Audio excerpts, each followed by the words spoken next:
Muito bem. Semana passada nós começamos a trabalhar aqui uma comunicação de uma sonâmbula chamada senhora Reinaldi.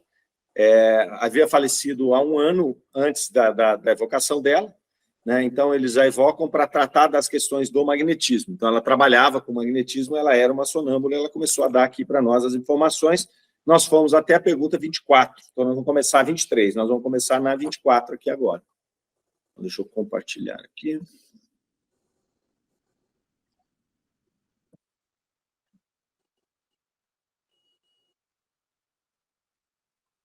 Partilhou? Não, né? Não, Mário. Espera aí.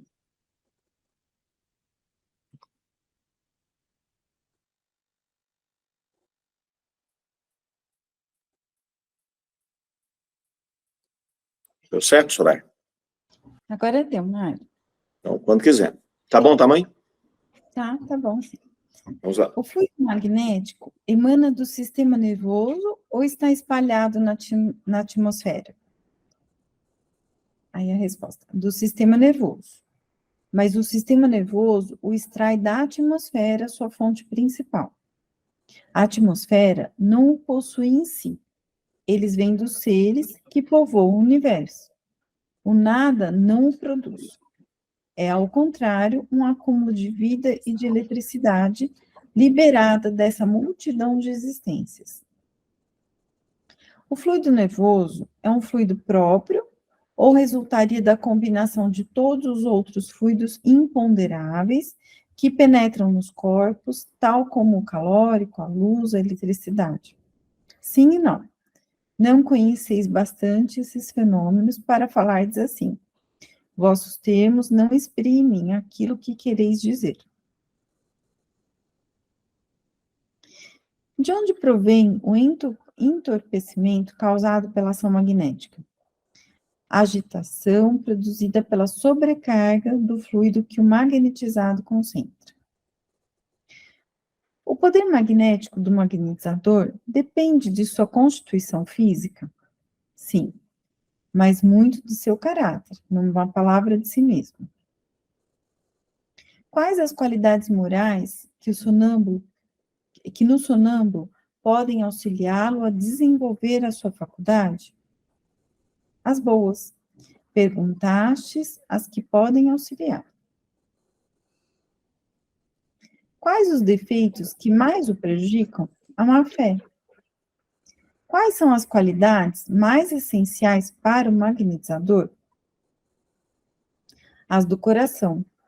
As boas intenções sempre firmes, o desinteresse. Quais os defeitos que mais o prejudicam? As más inclinações, ou melhor, o desejo de prejudicar. Muito bem, vamos só dar uma paradinha aqui. Nós vimos semana passada que eles perguntaram bastante para ela lá se o fato dela ser magnetizadora havia auxiliado na evolução espiritual dela, né? E ela coloca que não, ela deixou claro para lá que não, né? Que o fato dela conhecer o processo, dela conhecer o desprendimento do corpo, tudo facilitou o desprendimento, né? Mas que a faculdade em si não teria facilitado a sua evolução espiritual. Ela veio colocar ali essa questão. Eles vão seguindo mais ou menos na mesma linha aqui agora, né? Sobretudo falando ali das qualidades nessa segunda etapa. As primeiras 2 perguntas aqui estão vinculadas ao fluido magnético, né? Eles tentando entender ali de onde vinha o fluido magnético que é emanado ali pelo magnetizador, né? Se ele vinha do sistema nervoso, a primeira pergunta, ou se ele está espalhado na atmosfera, e ela vai falar que vem do sistema nervoso, ou seja, passa pelo magnetizador, o magnetizador é o agente desse processo, né? Mas que ele extrai da atmosfera, então, que é a fonte principal dele ali, né? Então, ela vai colocar isso aqui. Depois, na outra pergunta, ela vai falar que eles perguntam se o fluido que é nervoso é um fluido próprio ou uma combinação de outros, como se fosse a luz, a eletricidade, né? Ela vai dizer que não dá para expressar nas palavras que a gente tem, então ela não consegue dar aqui uma explicação mais detalhada sobre esse tema aqui, né? Aí eles já partem, então, para o entorpecimento. Eles param com o fluido, fazem só essas 2 perguntas do fluido e vão para perguntar de onde que provém esse entorpecimento ali. E aí ela vai explicar que é a sobrecarga, né, do fluido que o magnetizador concentra. Então, ele vai lá, através da vontade dele, ele dá essa sobrecarga de fluido e ele que faz esse entorpecimento na pessoa que está sendo magnetizada. No caso aqui, ela está falando do sonâmbulo, no caso dela, né? Mas poderia ser um magnetismo para cura, um magnetismo para outra atividade, sendo da mesma forma, né? Essa sobrecarga, a partir da vontade. É o magnetizador transferir esse fluido magnético dele para a pessoa que está recebendo ali. Aí pergunta do poder magnético, é a 27, né, se o poder magnético depende da constituição física do magnetizador, né, e ela vai dizer que sim, mas muito mais do caráter. Então, quer dizer, não é só a constituição física, ele tem que ter o desejo, a vontade de fazer. Né, então, ele tem que exprimir essa vontade. É um processo que, como ele vai ter que, ele que vai dar essa sobrecarga, né, ele tem que ter essa aptidão para poder fazer isso. Pode ser que tenha pessoas que não têm essa aptidão e não adianta ter a vontade, né? Mas ele tendo a aptidão, ele ainda precisa dessa vontade. É assim que eu entendi, quando ele fala mais do seu caráter, né? Então, aí eles vão para as qualidades morais já no sonâmbulo. Aí ele inverte a pergunta aqui. Primeiro ele está falando do magnetizador, na 28 ele fala do sonâmbulo aqui. Então, quais essas qualidades morais do sonâmbulo para poder ajudar a desenvolver essas faculdades? Ele vai falar que são as boas faculdades. Ela já tinha falado sobre isso anteriormente, né, que as questões morais ali, que a pessoa não precisava ser um bom espírito, ou nem precisava buscar evolução para ser sonâmbulo, assim como para ser magnetizador.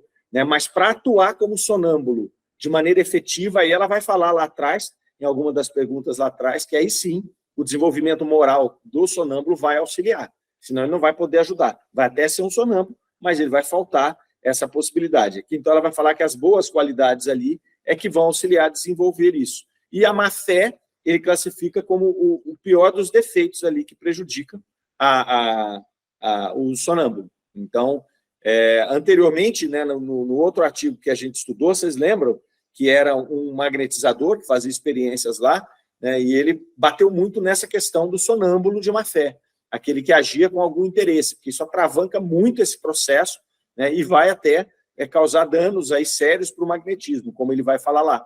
Ele vai chegar numa hora e falar, olha, é mais fácil você falar que matou seu pai e sua mãe, que você é magnetizador. Tamanha o grau de descrédito que foi colocado nisso, a partir, segundo ele, dessas pessoas de má-fé ali. Pergunta número 30 aqui das qualidades essenciais para o magnetizador, e ela vai falar que as boas intenções sempre firmes e o desinteresse.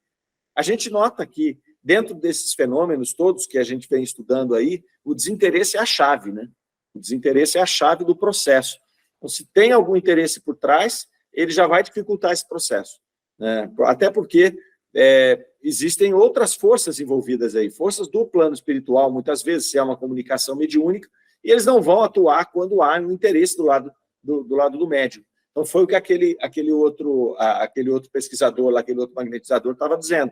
Né? É um fio muito tênue ali, essa relação. Então, qualquer interesse que exista, ele vai desestruturar esse processo. Então, por isso que eles colocam aqui, né, que as boas intenções e o desinteresse são condições primordiais, né, tanto para o magnetizador quanto para o sonâmbulo, para ele poder fazer um trabalho.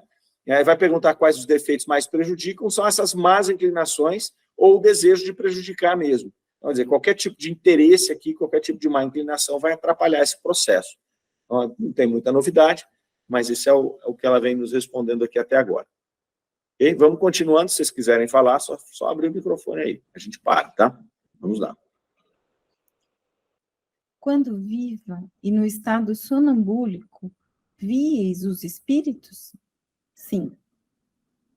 Porque nem todos os sonâmbulos os veem. Todos os veem por momentos e em diversos graus de clareza. De onde vêm certas pessoas que não são sonâmbulas a faculdade de ver os espíritos no estado de vigília? Isso é dom de Deus, como para outros o são a inteligência e a bondade. Essa faculdade procede de uma organização física especial? Não. Pode-se perder essa faculdade? Sim. Como pode ser adquirida?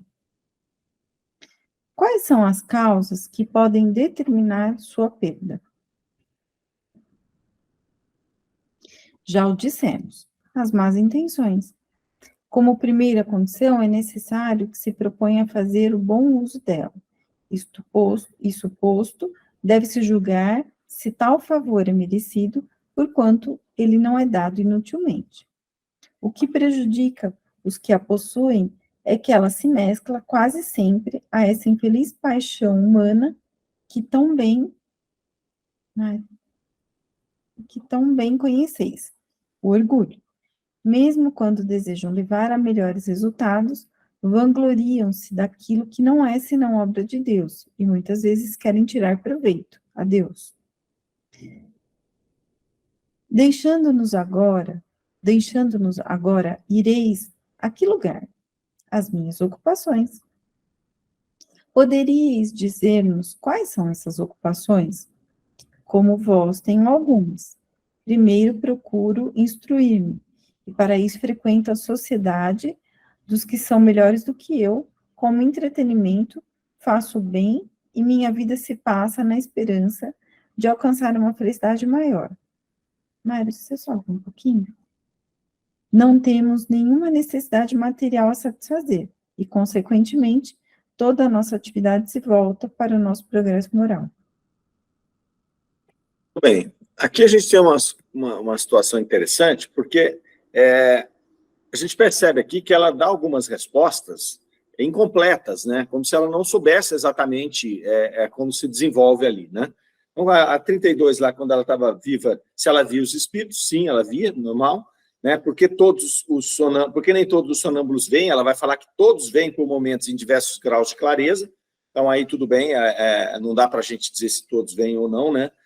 Pode ser que ele não se lembre, pode ser que a clareza não seja suficiente, mas aqui depois ela dá uma escorregada, né, no meu ponto de vista. Ó, de onde vem certas pessoas que não são sonâmbulos a faculdade de ver os espíritos no estado de vigília? E ela coloca, isso é um dom de Deus, como para outros é a inteligência e a bondade. Tá bom, mas a gente sabe que é uma predisposição física, né? A gente sabe que o processo mediúnico ele vem de uma predisposição física. Então, até aqui tudo bem, ela pode estar entendendo que a predisposição física é um dom de Deus, né? Até aí tudo bem. Mas na próxima ali, ó, essa faculdade procede de uma organização física especial, ela vai dizer que não, né? Então aqui eu acho que ela escorregou, né? Porque procede, né? É uma aptidão física, é uma organização física especial que permite que a pessoa seja médium ostensiva ali, né? Então, ela fala, pode-se perder essa faculdade? Sim, como pode ser adquirida. Tudo bem, ela pode ser desenvolvida desde que haja a predisposição física ali, né? Então, vocês concordam com isso até agora? Concordam que ela deu uma escorregada aqui ou não? É isso mesmo. Porque, para começar, não é dom, né? Diferente, né? Uma faculdade com uma capacidade de ver, de ouvir, né? Vamos ver, a Eunice vai explicar melhor, Márcio. Explica para nós aí, Eunice. Só que abre o microfone, senão a gente não te ouve. A gente não tem esse dom ainda, Eunice. Quando ela fala em ser adquirida, ela está te referindo à mediunidade ou ao magnetismo? A mediunidade. Aí é que ela escorregou. Né? Então... Porque a hora que eles começaram as perguntas ali para ela, né? Ó, de onde são as pessoas que não são sonâmbulas e têm a faculdade de ver os espíritos em estado de vigília? Ele está falando dos médiuns videntes, né? É isso que eu estava falando, mas acho que ela está falando de mediunidade agora e não mais de magnetismo, né? Então, tá. Né? Por isso que eu estou falando aqui que ela deu uma escorregada nesse tema, talvez ela não conhecesse ali profundamente, né? E Kardec não pontuou nada aqui nesse artigo, né? Ele não tinha a obrigação de ficar pontuando toda hora, né? Porque senão também ele não fazia mais nada, então ele trazia, mas cabe a nós que estamos lendo aqui entender que isso aqui é a opinião de um espírito, né? Um espírito que falou, ela mesma falou lá que o estado dela não era um estado elevado, ela está aí trabalhando para a sua elevação, igual todos nós, né? Então, mas aqui deixa claro, a gente tem que ler com esse cuidado, né? De separar, falar, ela está falando de um tema que ela não tem conhecimento amplo aqui não, né? Porque é diferente. Ô, Mário, às vezes quando a pessoa usa dom, porque palavra é complicado, né? Às vezes ela usou o dom como substituindo até por faculdade, né? Porque como uns possuem, outros não possuem, então, talvez seja até nesse sentido, mas, assim, nós que estamos vendo, a hora que você leu também, eu falei, dom não é, né? Não é dom. Mas, às vezes, pode ser nesse sentido também. Por isso que até Kardec tenha se silenciado, porque entendeu, né? Até aqui, eu acho até que tudo bem, né? Você interpretar a palavra dom ali como essa faculdade, com essa predisposição física, até tudo bem. A 35 é que eu acho que ela escapou marcha ali, quando pergunta se essa faculdade procede de uma organização física especial. Ela responde que não, né? Então, aí é que está, né? Porque a mediunidade, ela é uma predisposição física. Né? Então, aí que é mais... Não é nada grave, mas está aqui, a gente tem que pontuar, né? Pontuar. Bom a gente saber, né? Ok? Aí vai falar da perda da mediunidade, que pode perder aí essa questão da visão, e aí sim ela coloca aqui dentro dos conformes, né, as más intenções, a má conduta disso pode levar a uma perda, uma suspensão da mediunidade ali. Aí até aqui tudo bem.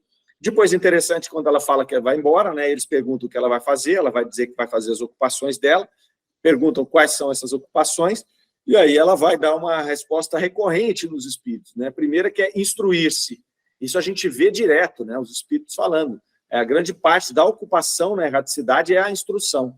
Né? Então, ele vai se instruir, depois ele vai reencarnar para poder, né, pôr em prática aquilo que ele aprendeu na instrução e com as experiências passadas ali. Né? Eu gostei quando ela fala que o entretenimento dela é fazer o bem, né?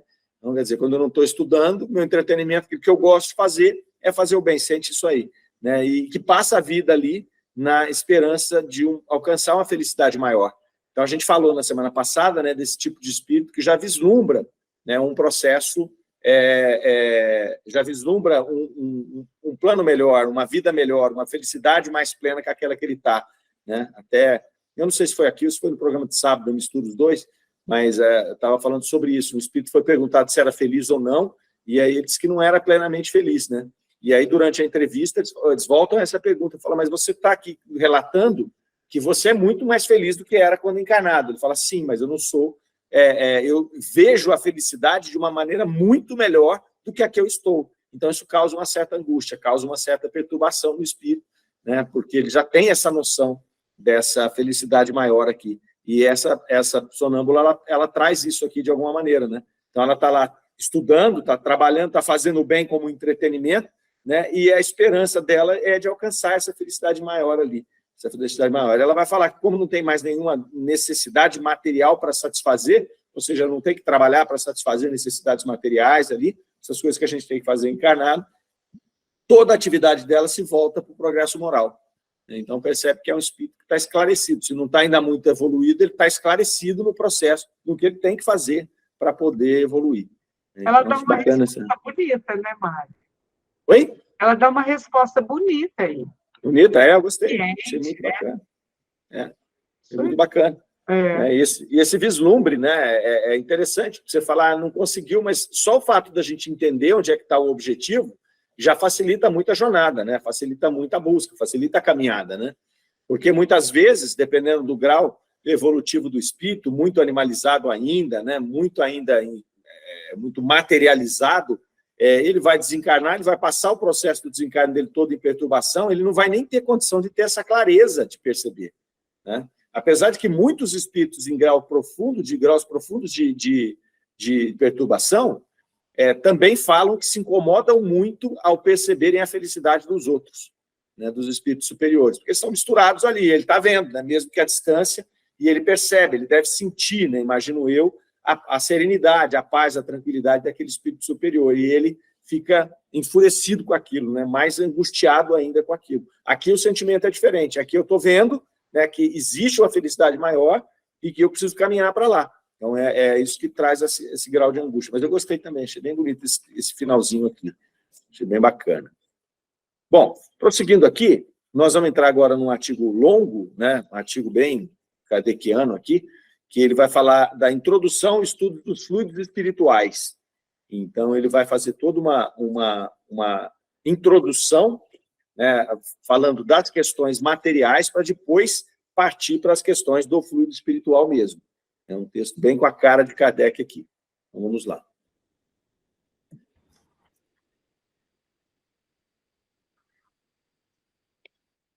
Então, vamos lá. Introdução ao estudo dos fluidos espirituais. Os fluidos espirituais representam um importante papel em todos os fenômenos espíritas, ou melhor, são o princípio mesmo desses fenômenos. Até agora, nos limitamos a dizer que tal efeito resultava de alguma ação fluídica, mas esse dado geral, suficiente no início, deixa de o ser quando se quer pesquisar os detalhes. Sabiamente, os espíritos limitaram seu ensinamento no princípio. Mais tarde, chamaram a atenção para a grave questão dos fluidos. E não foi num centro único que a abordaram, mas praticamente em todos eles. Mas os espíritos não nos vêm trazer esta ciência como nenhuma outra já pronta. Eles nos põem no caminho e nos fornecem os materiais, cabendo a nós estudá-los, observá-los, analisá-los, coordená-los e deles nos servirmos. Foi o que fizeram para a constituição da doutrina e agiram da mesma forma em relação aos fluidos. É do nosso conhecimento que em milhares de locais diversos eles esboçaram seu estudo. Em toda parte encontramos alguns fatos, algumas explicações, uma teoria parcial, uma ideia, mas em parte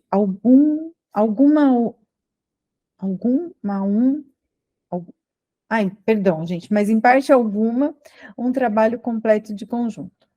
Por que isso? Impossibilidade da parte deles? Não. Certamente, pois o que teriam podido fazer como homens, com mais forte razão o poderão como espírito.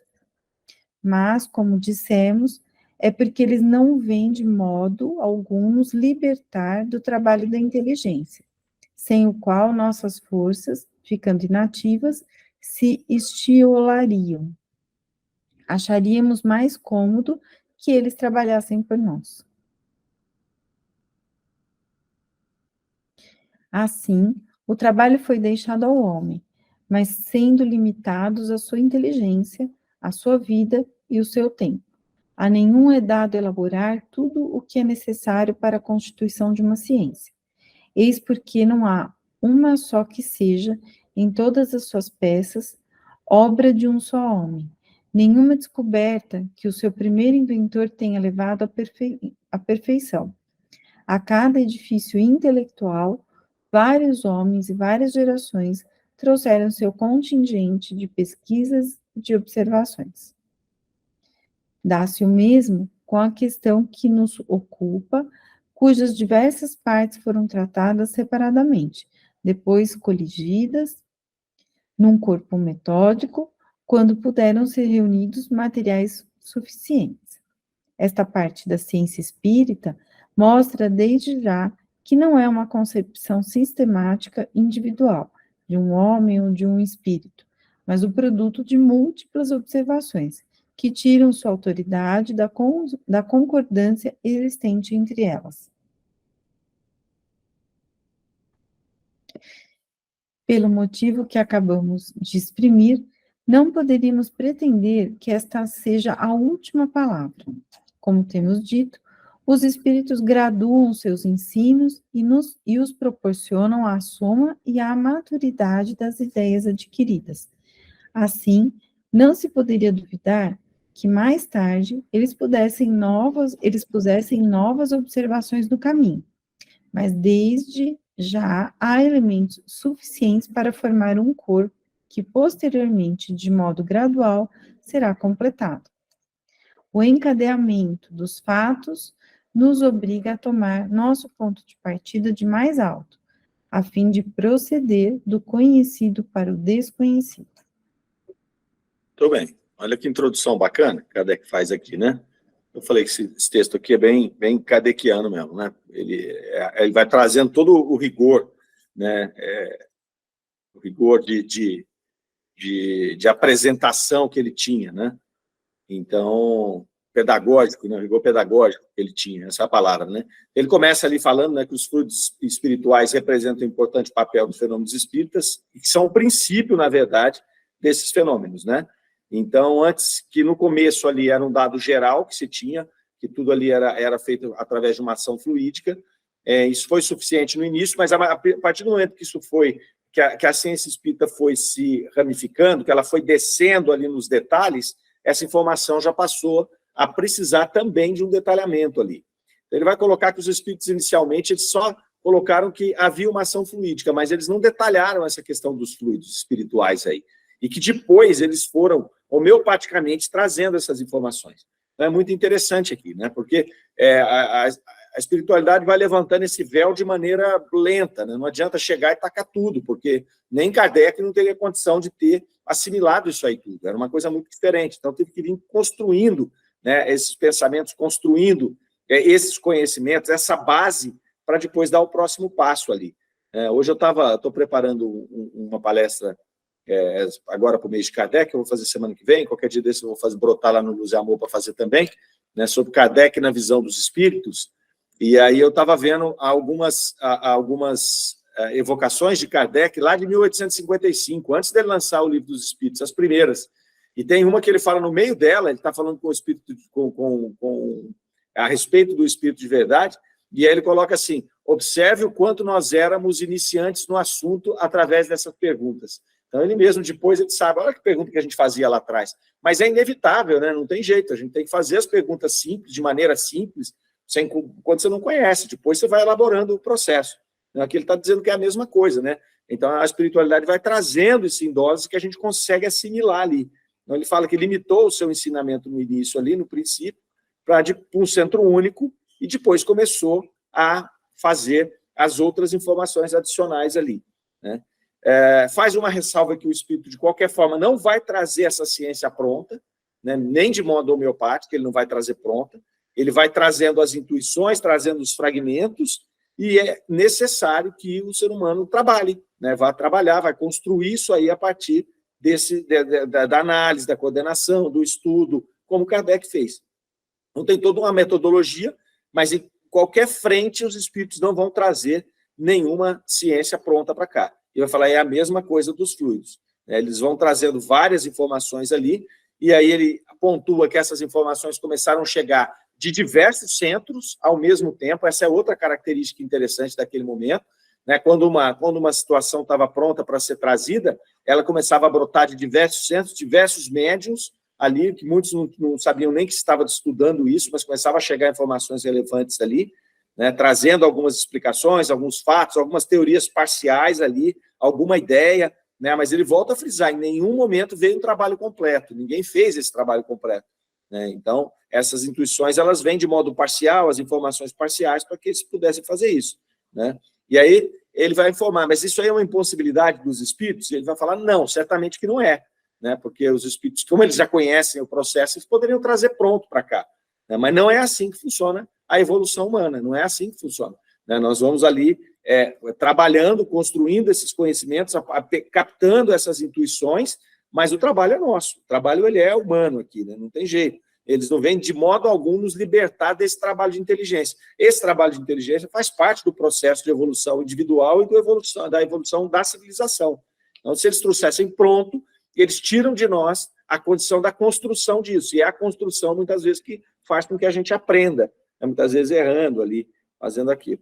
Então, eu falo, nós acharíamos muito cômodo se os espíritos trabalhassem por nós, né? Realmente era muito confortável, você vai sentar na reunião mediúnica e vai só escrever, vai transcrever. Mas você, muitas vezes, se você pega uma teoria pronta, se você pega uma informação dessa pronta, você não tem nem capacidade de compreendê-la, porque você não foi construindo, né? Então, cada passo nessa escada que eles foram dando, de construção desse conhecimento, eles foram aprendendo cada etapa ali, até chegar no final e ter um todo, né?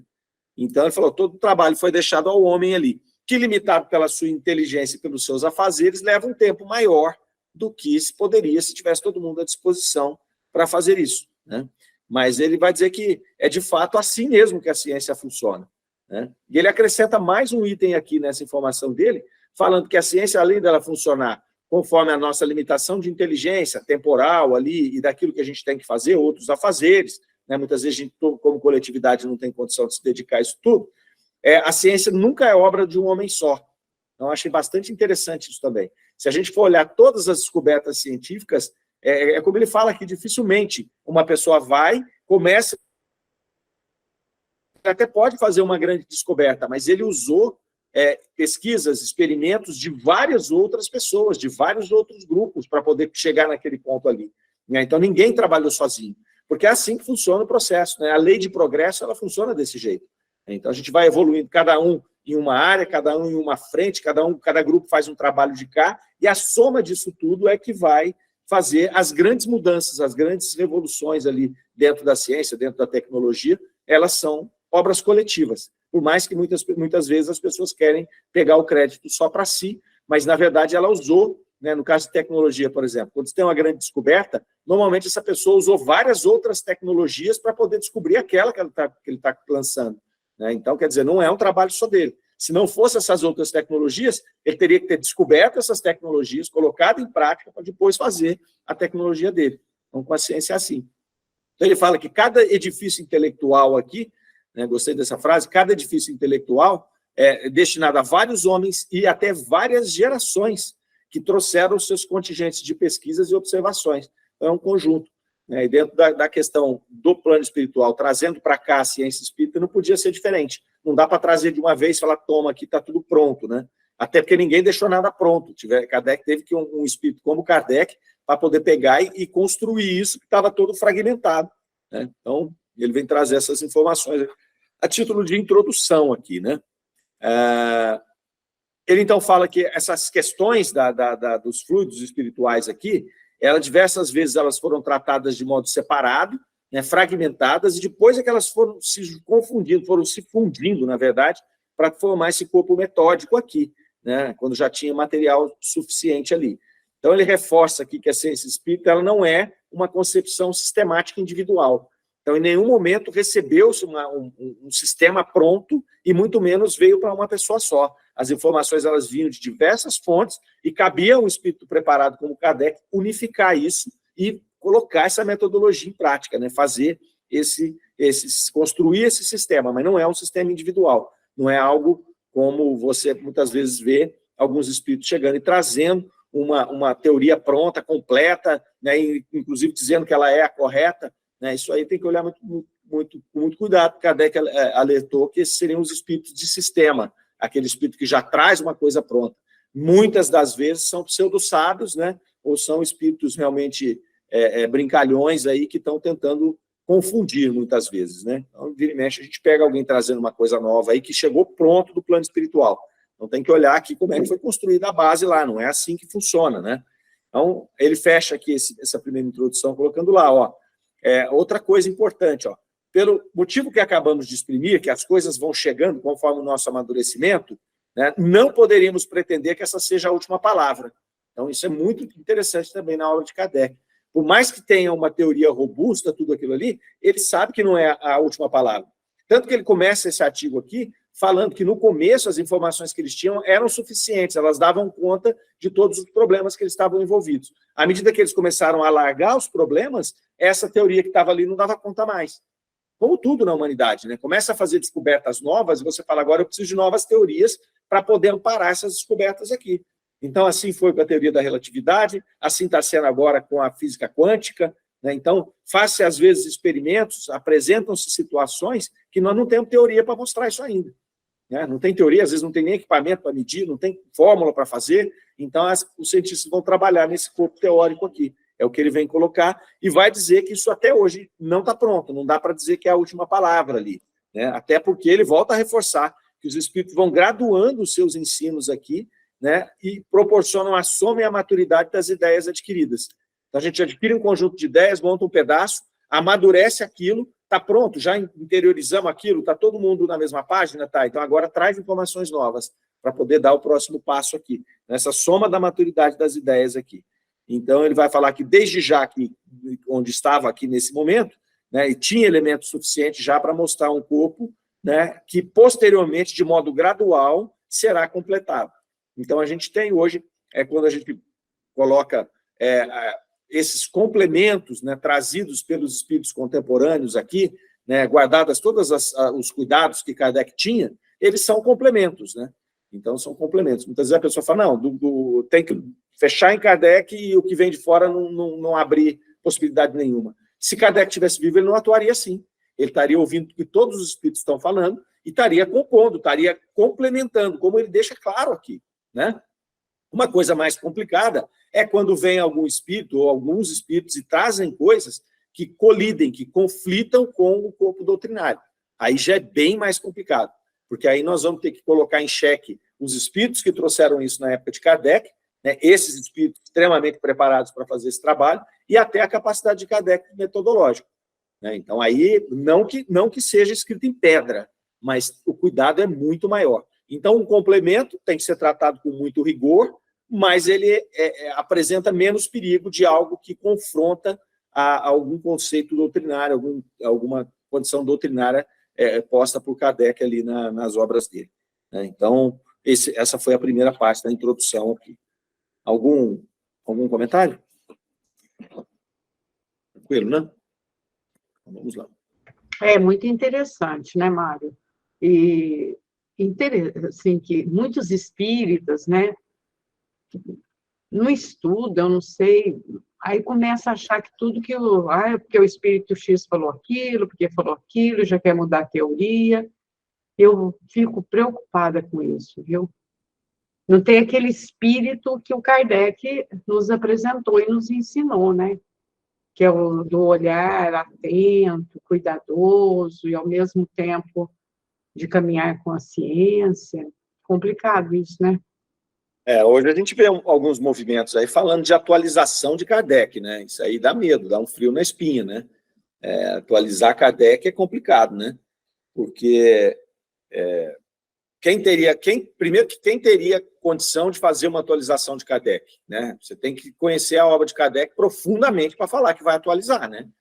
Então, são poucas pessoas no planeta que conhecem suficientemente a obra para poder falar, eu tenho autoridade para atualizar isso, né? Então, se você vai atualizar, se você fala de atualizar alguma coisa que está, por exemplo, na Gênese, onde ele fala lá da ciência da época, você não precisa fazer isso, porque a própria ciência já fez. Né? Então, tem que separar o que Kardec escreveu, que é doutrina espírita, corpo doutrinário, e que é situações que ele está citando, né, trazendo informações da ciência da época. Então, quando ele traz lá na Gênese, por exemplo, a geologia, a formação dos mundos, alguma coisa de biologia, isso aí a ciência já pode ter corrigido. Mas aquilo não é doutrina espírita, Kardec deixou claro lá, né, que aquelas informações não eram doutrina espírita, ele trazia aquelas informações dentro de um contexto para poder apoiar os conceitos doutrinários que ele estava colocando ali, fazer paralelos, é o que ele fazia. Então, você não precisa atualizar ele aí, porque a ciência já atualizou. É só você aprender a ler, né? Saber, isso aqui é doutrina espírita e isso aqui são fragmentos do que se conhecia da ciência da época. A mesma coisa as questões sociais. Muita gente fala, não, as questões sociais têm que ser atualizadas, a linguagem, a forma de tratativa e tudo mais. Mas isso já foi feito pelas ciências sociais da nossa época. Não precisa de sei lá mexer, né? Senão nós vamos ter que mexer em todos os livros do passado. Desde Homero, você vai ter que sair da Bíblia, você vai ter que mexer, atualiza tudo, então. Lança novas edições revisadas de tudo. Então, não precisa. Mas o nosso foco maior é o quê? A doutrina espírita. Falar em atualizar a doutrina espírita, eu não vejo condição nenhuma para mexer nisso. Primeiro que, assim, eu não sei vocês, mas eu não consigo encontrar nenhuma inconsistência na doutrina espírita. Nem se você somar, por exemplo, tudo aquilo que foi trazido por André Luiz, que foi, talvez, o espírito que mais tenha atuado nesse processo de trazer coisas novas, conceitos novos, né, mas que complementam, né? Que complementam, eles se sobrepõem à base que é a doutrina espírita. Né? Então, questões, por exemplo, como chakras, centros de força, que Kardec não tratou, isso foi tratado depois por vários espíritos. Né? Mas isso não vai contra essa base que Kardec colocou, é o que ele fala aqui. Né? Com certeza, ele deixa essa frase no final, né? Ó, assim, não se poderia duvidar que mais tarde eles pusessem novas observações no caminho, mas desde já há elementos suficientes para formar um corpo que, posteriormente e de modo gradual, será completado. Eu deixo claro aqui, né? Porque não dava tempo. Pensa que em 12 anos daria tempo, e até não são 12 anos só. É como ele falou ali, né? Você precisa de muitas pessoas e muitas gerações para poder amadurecer os conhecimentos, né? E para poder dar o próximo passo. Então, muito interessante esse contexto aqui, né? Para a gente poder pontuar e refletir sobre essas questões, né, que se falam hoje aí, né, de atualização de A ou B, então, tomar esse cuidado, né? E uma aula, né? Um show aqui, mostrando como fazer as coisas, né? Como fazer as coisas. Não é assim, veio de um médium tal, do espírito tal, então é verdade, chapa aqui e fala que isso é doutrina espírita. Então, tomar esse cuidado aí. Devagarinho nós vamos mandando.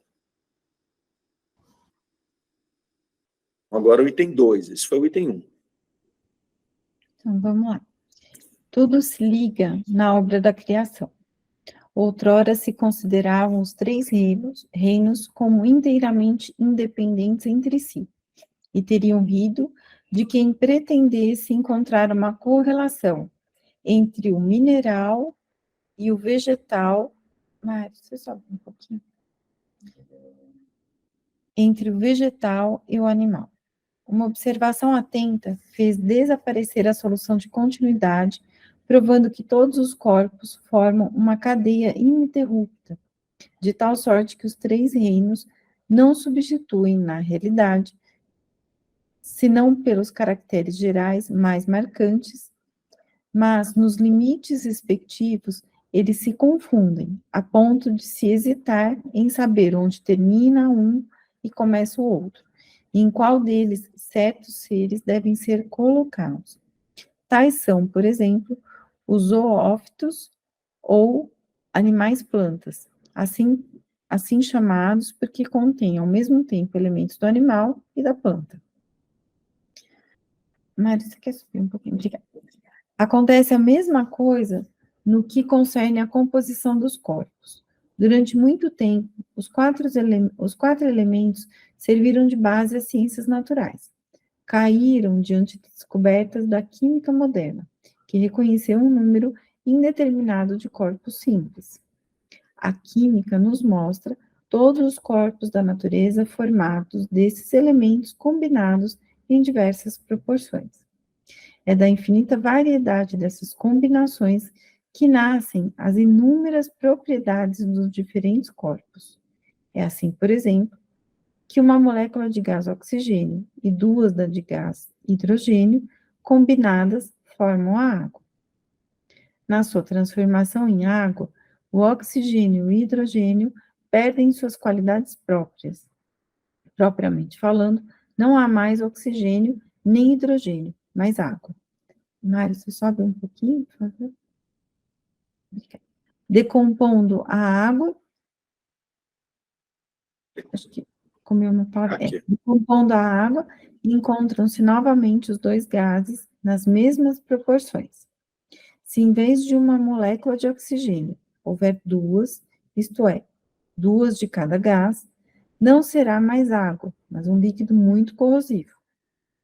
Bastou, pois, uma simples mudança na proporção de um dos elementos para transformar uma substância salutar em uma substância venenosa.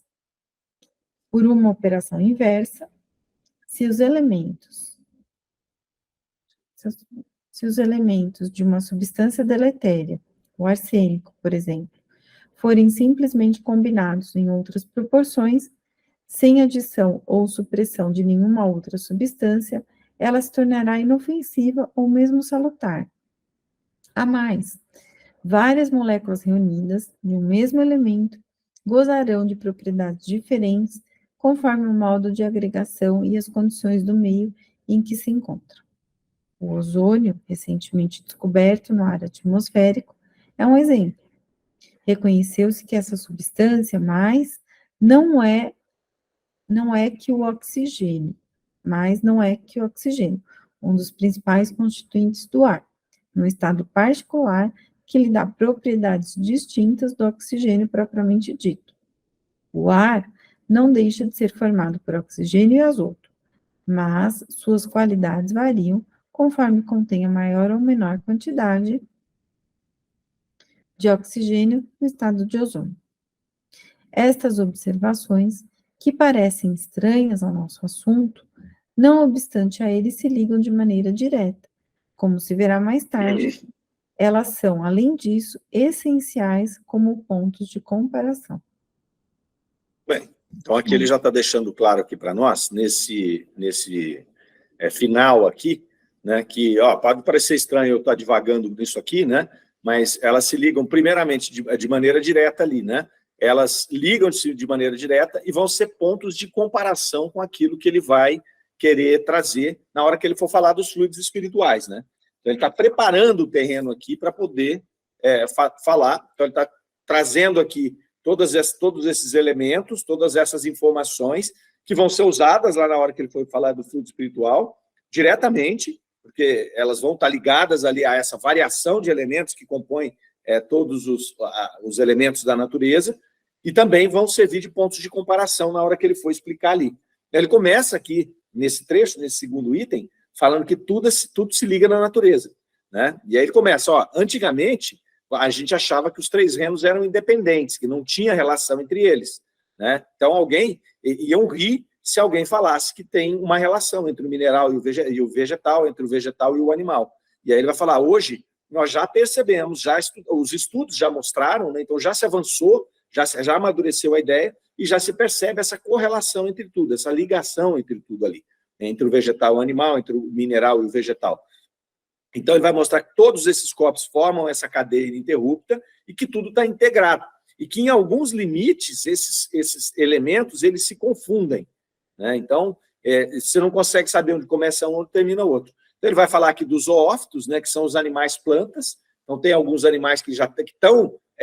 tem algumas plantas, na verdade, que já têm comportamento de animal, ou vice-versa ali. Então, é um elo, né, de ligação. E tem também minerais. Então, você tem alguns tipos de cristais que já têm um comportamento muito parecido com os vegetais. Então, no seu agrupamento, na sua formatação, eles vão se modificando. Então, é também um ponto de ligação ali. Então, nessa época de Kardec, essas descobertas já estavam surgindo.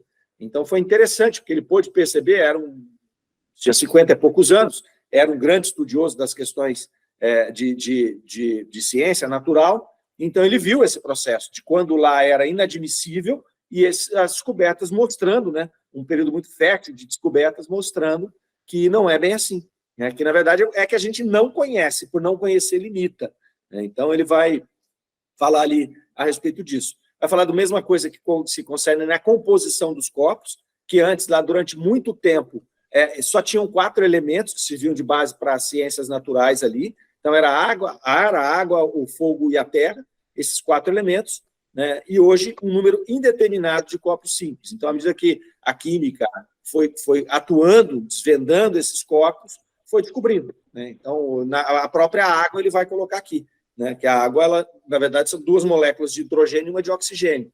Então, a água era tida anteriormente como um elemento simples. Na hora que se descobre o hidrogênio e o oxigênio para a composição da água, você vê que tem uma separação ali. Então, ele começa a mostrar que há uma infinidade, né, de possibilidades dentro dessas variações, dessas combinações ali. E que, a partir dessas combinações, nascem inúmeras probabilidades, inúmeras propriedades diferentes ali, como ele vai falar da questão da água.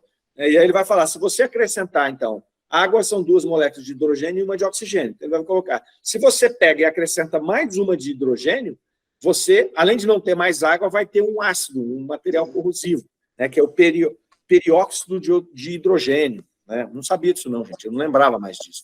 As minhas aulas foram há muito tempo lá no Pestalozzi. Se é que eu aprendi isso um dia, porque eu era bem cabeça dura. Mas eu fui atrás e vi. Então, chama perióxido de hidrogênio, essa paradinha, que é H2O2. Então, ele vai construindo isso aqui na cabeça das pessoas que estavam lendo aquilo. Oi? É peróxido de hidrogênio. Peróxido? Olha lá, até na hora de escrevi perióxido. Então, ignorando. Valeu, obrigado pela correção. Então, peróxido de hidrogênio. Então, ele vai mostrando aqui, fazendo essa construção, para poder embasar o que ele ia falar lá na frente. Essa coisa é interessante, porque estava lá na Revista Espírita, né? Então, isso aí espalhava para muita gente. Então, não era só espírita que estava lendo. E ele era achincalhado toda vez que ele colocava alguma teoria lá. Então, por isso que ele fazia esse trabalho. Pode falar, senhor. Olha, o peróxido de hidrogênio é água oxigenada. Ah, sim. É água oxigenada. Água oxigenada. Mas eu queria dizer para você o seguinte, olha, estava falando da transposição de um reino no outro. O vírus, por exemplo, ele está entre o mineral e o ser vivo. Ele sozinho é um mineral, ele é um cristal. Ele precisa de um hospedeiro para ele poder fazer outros vírus. Ele é entre o mineral e o ser vivo. Outro exemplo também que eu posso te dar é o coral. Os corais, ele parece vegetal. Ele é preso, mas ele já é um animal, embora seja preso como um vegetal. Só. Interessante. Interessante. Ô, Alcione, quando que foi descoberto o vírus? Eu Mais ou posso menos. dizer para você, foi o ano, Não, mais ou menos. século passado. Século Século passado, então foi pós-Kardec. Na época de Kardec, eles não tinham conhecimento de vírus. Foi depois. Foi depois de Kardec. É muito interessante, né? A ciência estava... descoberta do vírus, já passou do horário, mas a descoberta do vírus é interessante, porque eles filtravam, né, para as bactérias, para não dar moléstia nem nada. E aí percebeu-se que dava moléstia, alguma coisa passava pelos filtros, pelas velas, alguma coisa. Então, eles acharam que era um veneno. E esse veneno é vírus. Vírus quer dizer veneno. Depois ele foi descoberto em microscópio eletrônico. Ô, Mário, aqui está dizendo que foi 1892 e 1898, os primeiros relatos. O final do século XIX, né? Já fazia 30 anos quase que Kardec tinha desencarnado, 20 anos, né? E Kardec tinha desencarnado, né? E fazia 30 anos que ele escreveu esse texto aqui. É muito interessante, né? E foi muito rápido depois, né? Porque as descobertas científicas tiveram um tremendo impulso no século XIX, século XX, né? Foi uma coisa assim, brutal ali. Então, ele continua aqui agora falando um pouco mais sobre esses exemplos, né? E justifica no finalzinho ali que ele está falando que ele vai usar vários desses exemplos que ele está dando agora na hora que ele for falar dos fluidos espirituais e também como objeto de comparação, né? Para justamente embasar essa teoria que ele estava lançando, que ele estava trazendo ali, certo? Então, é isso aí. Semana que vem a gente continua desse mesmo ponto que nós paramos aqui. Ok? Então, fechamos por aqui hoje, meninos. Boa noite a todos. Até quarta. Boa noite. Obrigado, pessoal. Boa noite. Obrigada. Tá. Boa semana. Tá. Boa semana.